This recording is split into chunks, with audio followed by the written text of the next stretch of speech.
Meu nome é Gabriel Cipreste Maciel e meu grupo é Tiago Manuel Silva de Souza e a Sheila Caroline de Lima. E o nosso trabalho é a influência da tensão residual de conformação mecânica na flambagem de cascos resistentes a submarinos. Vamos lá. A conformação, que é o nome genérico dos processos em que se aplica uma força externa a um determinado material, que faz com que o material assuma a forma desejada por deformação plástica. E esse trabalho, ele aborda a conformação a frio aplicada no processo de fabricação de cascos resistentes de submarinos, que produz tensões residuais de tração e compressão ao longo da espessura do material.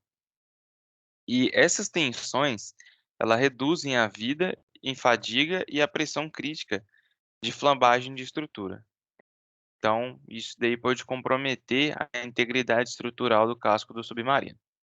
E nesse trabalho, o efeito de um perfil de tensão residual é estudado sobre o comportamento à flambagem de cascos resistentes de diferentes diâmetros dimensionados, utilizando o aço HY80 por meio da metodologia americana de projeto.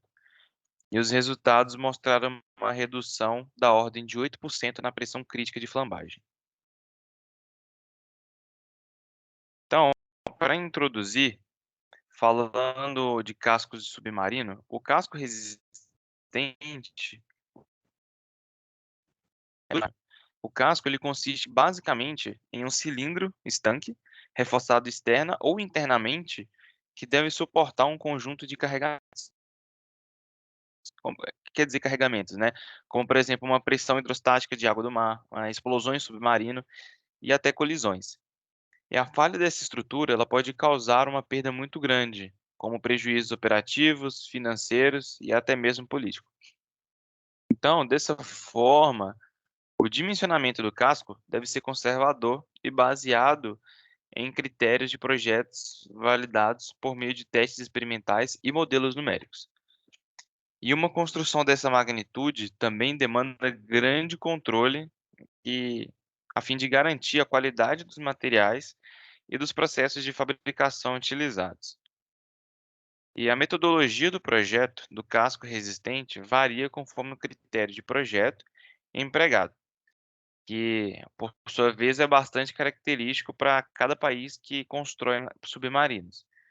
Mas, na verdade, os critérios de projeto dimensionam o casco resistente para operar sempre com uma segurança até uma máxima cota de operação, que inclusive é um requisito de projeto da Marinha que vai operar o submarino.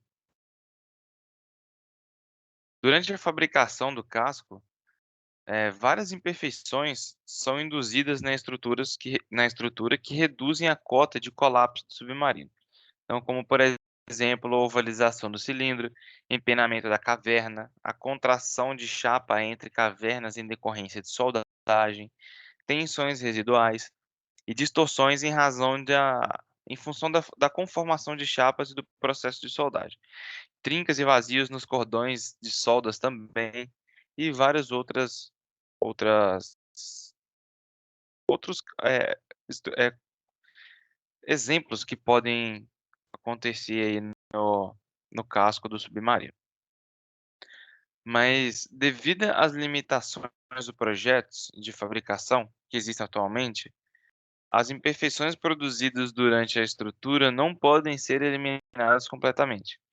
E como a presença dessas imperfeições reduz a capacidade do casco resistir à pressão, o que favorece a instabilização do casco e a falha por flambagem, elas devem ser consideradas no projeto e controladas durante toda a sua fabricação.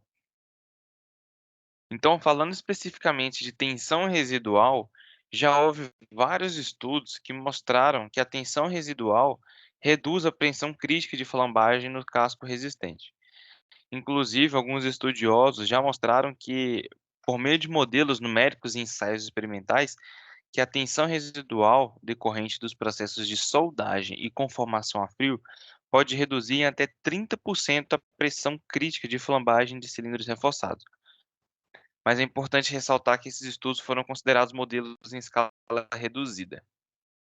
E mais recentemente surgiram novos estudos que que a verificaram a redução de 25% na pressão crítica de flambagem em cilindros reforçados longitudinal e transversalmente por meio de análises numéricas, em função da presença de tensões residuais. E para obter os valores de tensão residual, modelos numéricos e analíticos existentes na literatura podem ser utilizados para uma estimativa inicial do perfil de tensões, como, por exemplo, uma abordagem numérica para o cálculo da tensão residual devido à conformação a frio. Mas por se tratar de um problema não linear em que os efeitos de plasticidade devem ser considerados, a análise experimental em protótipos é a metodologia mais indicada para avaliação das tensões residuais. Meu nome é Sheila e eu vou dar continuidade à apresentação. Agora eu vou explicar um pouco sobre o que seria a estrutura de um casco submarino. O casco de um submarino é formado por trechos cilíndricos e cônicos, reforçado externamente ou internamente por reforços em formato de T, denominados de cavernas, sendo elas formadas por dois componentes estruturais, a alma e o flange.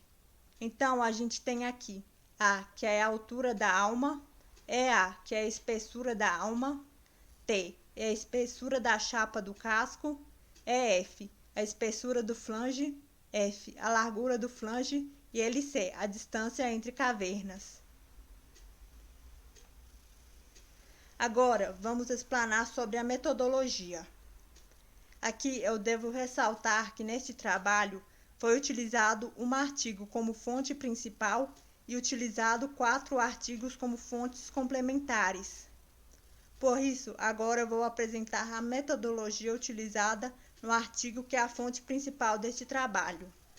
O artigo que a gente utilizou como fonte principal divide a metodologia em 2 etapas. Na primeira etapa, para validar os resultados, é realizado um benchmarking utilizado como referência os resultados apresentados por Gannon. Na segunda etapa, uma série de cascos resistentes de submarinos são dimensionados, utilizando o critério americano de projeto apresentado por Martinez. No artigo de Gannon, que é a referência utilizada pelo autor para fazer a validação dos resultados, é avaliada a influência de tensão residual devido à conformação mecânica na flambagem de cilindros reforçados internamente. Também são consideradas nonlinearidades geométricas e de material. Neste modelo, é realizada uma análise de flambagem no casco Shell 181. Este modelo foi elaborado se baseando no trabalho de Gannon, onde os cilindros são reforçados internamente por esses arcos em vermelho dentro do cilindro. Aqui na extremidade do cilindro é introduzida uma pressão linear referente à ação da tampa. E ainda é inserida uma pressão hidrostática ao longo da superfície do cilindro. Após inserir as condições de contorno, foi realizada a malha do cilindro. Esta é a malha de elementos finitos do cilindro. Agora eu vou falar um pouco sobre o critério americano de projeto, que foi o critério utilizado neste artigo. No critério americano de projeto, que é utilizado por Martinez, 3 modos de falha são avaliados: o colapso do casco entre cavernas, o escoamento do flange das cavernas e a flambagem global. Esses modos de falha são hierarquizados como nesta figura. Nesta figura, mostra aqui o nível do mar. Aqui, o escoamento do flange da caverna do submarino ocorre a uma profundidade denominada aqui de HCOL. Posteriormente, a uma profundidade ainda maior, que equivale a 30 a 75% da altura HCOL, ocorre o colapso do casco entre cavernas. E, por fim, a uma profundidade ainda maior do submarino em relação ao nível do mar, ocorre a flambagem global do submarino, onde a cota do colapso do casco entre as cavernas é denominada com base na geometria da caverna e nas propriedades mecânicas do material. Já no escoamento do flange das cavernas, é considerado a presença de defeitos de falta de circularidade na caverna, o que gera tensões de flexão no flange, acelerando o processo de plastificação, somada à tensão circunferencial em razão da pressão hidrostática. E o cálculo da pressão crítica de flambagem global é realizada por meio da equação simplificada de Brayton, em que são consideradas as dimensões principais da caverna e a distância entre suportes rígidos do casco. Agora eu vou apresentar um estudo de caso descrito pelo autor. Nesse estudo de caso, mostra que, com base no critério americano de projeto, diversos arranjos estruturais de cascos resistentes são estudados para os raios de 3,1 metros e 4 metros, com LC, que é a distância entre as cavernas, de 600 milímetros, a altura da caverna H de 295 milímetros, a espessura da alma de 15 milímetros, a largura do flange de 100 milímetros e diversas espessuras para a chapa do casco. Assim, posteriormente, é verificada analiticamente, mediante o critério americano de projeto, a cota de colapso do submarino, sendo posteriormente realizada análise de flambagem linear, não linear e linear com tensão residual. Meu nome é Thiago Manuel Silva de Souza.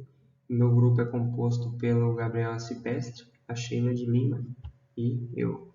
E eu vou estar dando continuidade falando sobre os resultados obtidos.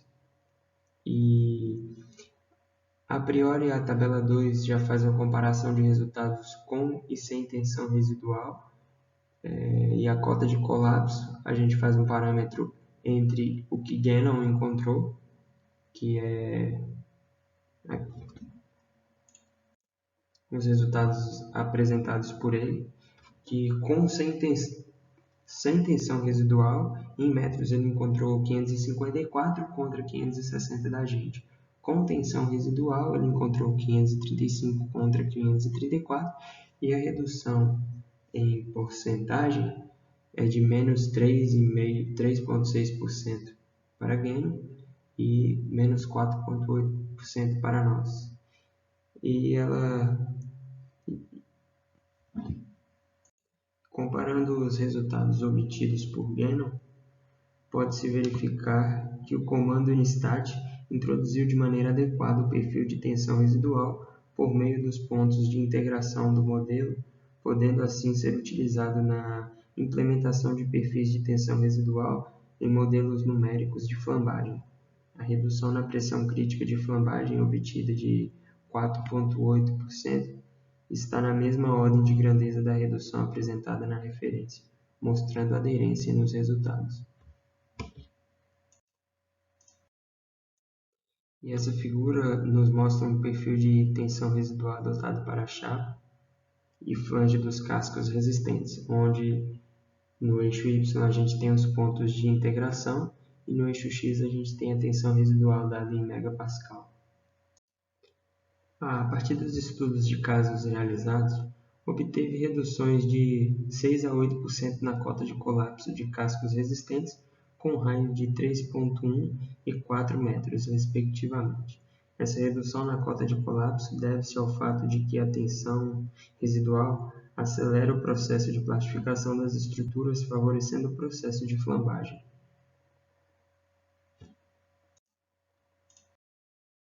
Essa próxima figura nos mostra o deslocamento total em metros do modo de falha do cilindro com tensão residual. Porém, o perfil de tensão residual utilizado é adotado de forma conservadora, tendo em vista que os valores de tensão residual estão da ordem de grandeza da tensão de escoamento do material. Para uma avaliação mais adequada, é necessário realizar uma análise experimental de tensões, em que valores reais de tensões residual encontrados na estrutura podem ser implementados no modelo numérico. Logo, a gente pode concluir que esse estudo apresentou a influência da tensão residual em razão da conformação mecânica no comportamento da flambagem de cascos resistentes de submarinos, dimensionados por meio do critério americano de projeto. As análises mostram que a tensão residual pode reduzir a cota de colapso do submarino em valores da ordem de 8%, reduzindo assim a capacidade operacional do meio naval. Dessa forma, é importante que sejam adotados processos de fabricação que reduzam valores de tensão residual e que o projeto considere os efeitos da tensão residual na flambagem a fim de dimensionar com segurança o casco resistente. Essa foi nossa apresentação e fica aqui nossos agradecimentos.